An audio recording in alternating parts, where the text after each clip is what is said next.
राजनीति जदि कोलाहल हुए साहित्य हेउछि शांति, क्षमता जदि शक्ति तेरे संस्कृति आत्मा। भारतीय राजनीतिर इतिहास रे एमिति खूब कम नाम मिलिबे जो माने ए परस्पर विरोधी धारागुड़ी को एक संगे तोड़ी धरिछंती।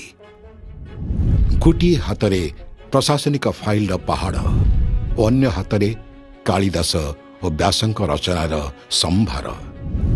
गोटिए पटे हजार दिन रे हजार शिल्पर दुस्साहसी स्वप्न और अन्य पटे ऋषि प्रतिम जीवन।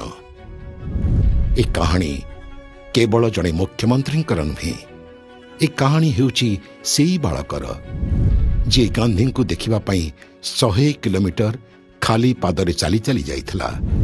ए कहानी हेउची ओडिशार आधुनिक निर्माणर। ए कहानी हेउची जानकी वल्लभ पट्टनायकंकर।